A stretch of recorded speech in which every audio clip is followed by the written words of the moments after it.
What's going on, guys? Welcome back to the channel, and today we're here to talk about some more Kingdom, more specifically YOTANWA'S side of the battlefield and how things could be going on down there. At the start of chapter 535 we got a quick glimpse at what YOTANWA'S battlefield looked like. Well, we didn't see the battlefield, but we got to see the final clashes as well as YOTANWA'S reaction afterwards, and she didn't look too pleased. Like, she was in a seriously bad mood, so it kind of gives us the impression that she took some heavy losses on the first day, which is to be expected considering that she was not only outnumbered, but she ended up fighting against a completely different army to the one that she was supposed to be fighting against.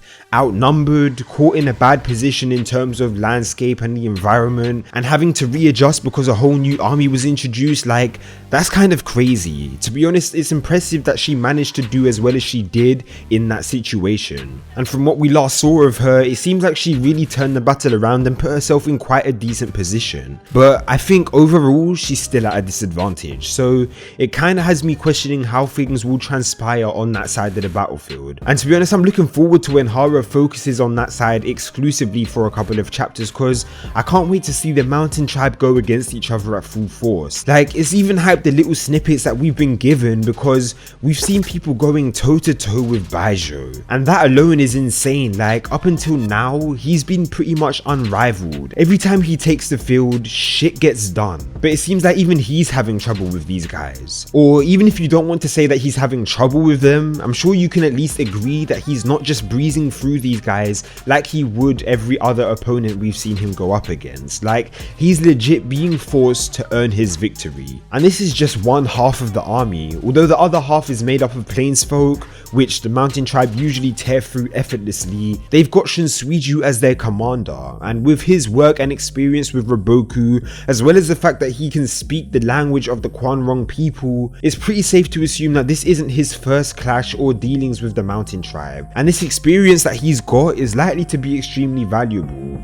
as he probably won't be using the same old tactics the plainsfolk would usually use when going head to head with the mountain tribe. He's been there, done that, so he probably won't be as much of a pushover as the rest of the plainsfolk YOTANWA has fought against in the past. So yeah, it's pretty safe to say that this battlefield is probably going to be extremely hype. We've already had Shunsui taunting YOTANWA and getting on her bad side, and we've had Rozo looking down on her, and even after all of the plays that YOTANWA made in the first day to get herself out of such a bad situation, the way she seemingly turned the tide a little bit by claiming that hill, neither Shunsui or Rozo looked worried in the slightest. But if I'm gonna be honest, for the most part I hope Shunsui stays out of the initial clash between YOTANWA and Rozo, just because I hope we get to see a completely different and unique style of warfare from them.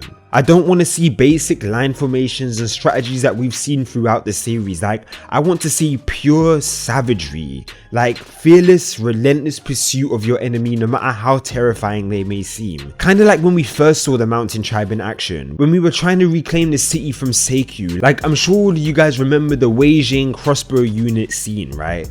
All of the plainsfolk were scared to go up against them. Shunbokun recommended for them to retreat multiple times, but YOTANWA and her men tore every one of them apart in a matter of seconds. Like, just take a look at this panel.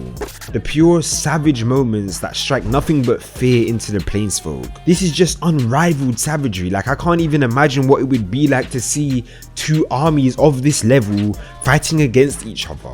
And when the time finally comes for YOTANWA and Rozo to fight one-on-one, like, I hope Hara just goes ham with that shit. Like, I'm talking Mobu versus Kanmei levels of greatness. Like, imagine Mobu versus Kanmei if they were both raised by a pack of lions. Traditional fighting styles go out the window. Like, this has potential to be one of the hypest matchups we've ever seen. But that might just be me overhyping things. I want to know how you guys feel about YOTANWA's side of the battlefield and the type of combat, strategies and matchups that you think we'll see on the second day moving forward. Like the video if you did, and subscribe if you haven't already for more of that Kingdom content, and I'll see you guys in the next video.